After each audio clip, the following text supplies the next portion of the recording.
अपन आत्मा जैसे ये हमारे एक बीमारी ला रखी है इन नकली गुरुओं ने कि जैसे आप जी का कोई भी घर का सदस्य मृत्यु को प्राप्त हो जाता है, फिर उसके शरीर को सभा करने के उपरांत, अंतिम संस्कार करने के उपरांत उसकी अस्थियों को गंगा में डाल कर आना कंपलसरी बना रखा है। क्यों बना रखा है, किस लिए? और ये कहते हैं तेरे पिता की गति नहीं होगी, तेरी माँ की गति नहीं होगी यदि वहां नहीं डाल का होगा। वहां फिर और ठग बैठे। यहाँ के भेजने वाले एजेंट अपना कमीशन ले लें और वहाँ बैठे वो जो गंगा में डलवाएंगे उन अस्थियों ने, वह न्यारे चार्ज करें। अपने आत्माओं, ये सब अज्ञान के कारण, तत्व ज्ञान के अभाव से हो रहा था। अब क्या होता है, जैसे एक व्यक्ति किसी किराए के मकान पर रहता है और उसको मकान मालिक कह देता है भाई मकान खाली कर दे, मुझे आवश्यकता है, तो उस समय वो छोड़ना जी ना करता। और इस मकान में तो यू अपना मान रहा, अपना पर्सनल मान रहा है, इसमें इस मकान में तो यू कई सैकड़ों वर्ष रहता है, तो इस मकान को ये छोड़ना नहीं चाहता, अपना मान बैठता है। उधर से भक्ति ना करने से ये प्रेत बन जाता है। प्रेत बनते ही इसका जो भी अकाउंट है जाते इसको मिल जाता है, कौन सी योनि प्राप्त होनी है, ये भूत बन जाता है। और उधर से क्या होता है कि वो घर वाले उनको फूक देते हैं, सवा कर देते हैं, तो वापस वो अपने घर पर आता, वो प्रेत बन के।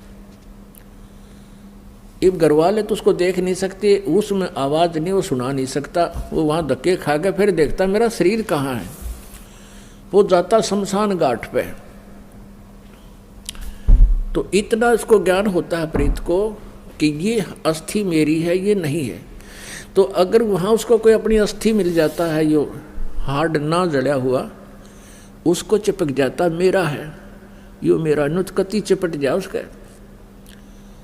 और ये सद ये क्या करते हैं, सेवड़े उन अस्थियों को उठा लाते हैं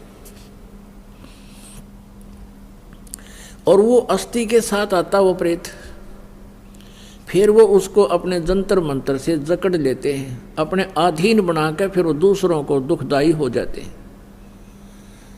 तो इस कारण से इसका उन्होंने निपटारा करवाने के लिए इन नकलियों ने ये सोचा कि भाई इन अस्थियां न उठाकर तुम वहाँ डालो, ऐसे गहरे जल में डाल दो जहाँ ये पितर प्रेत बनकर आवे तो उसका हाथ ना लगे, वो चपका नहीं और वापस तुम्हारे घर ना आ जावे, आसपास भी ना रहे। उनका उद्देश्य तो ये था। अब उससे क्या समाधान हो गया, वो तो बनना था वो बन चुका है, प्रेत बनना था या कोई पशु पक्षी बनना था वो तो बन चुका है अपने पूर्व संस्कार से। अब वो नकीते ठाकर डालने जाओ, प्रेत वो बन ही चुका है। तो ऐसी हमारी ऐसी वृत्ति है इस जीव की। उसी आधार से सुखदेव वाली आत्मा का संस्कार ऐसा था कि उसने गंदे अंडे में ही ऐसे उसका अंडा नष्ट हो गया और उसका वो चिपका रहा, अपना जान के मेरा है मेरा है। यह वृत्ति है हमारी। अपन आत्मा जैसे बच्चा गर्भ में आते ही माता को अपनापन हो जाता है और किसी कारण से वो गर्भपात हो जाता है तो बहुत रोती है कि मेरा था मेरा था। ऐसे ही उस अंडे को गंदा होने पर भी उसने अपना मान रखा था, चिपका बैठी थी आत्मा मेरे, उसका संस्कार ऐसा था। और ये सारा कुछ जो होता है पूर्व निर्धारित संस्कारों से ही होता है। जो पार्वती जी को मंत्र मिला ये भी पूर्व संस्कार थे इसके और पूर्व निर्धारित था। अब केवल कबीर परमेश्वर ही उसको परिवर्तन कर सकता है और किसी पर परिवर्तन नहीं होना। तो ये सारा कुछ हुआ तो पूर्व संस्कार से, लेकिन घटना ऐसे घटी हो तो वो अंडे को जो चिपका में बैठा था वो सुखदेव वाली आत्मा, इसी प्रकार जो ये अस्थियां उठाने की बीमारी लगाई इन लोगों ने इस उद्देश्य से लाई कि जब जय उल्टा आ गया तो वहाँ शमशान घाट पर बैठा रहेगा।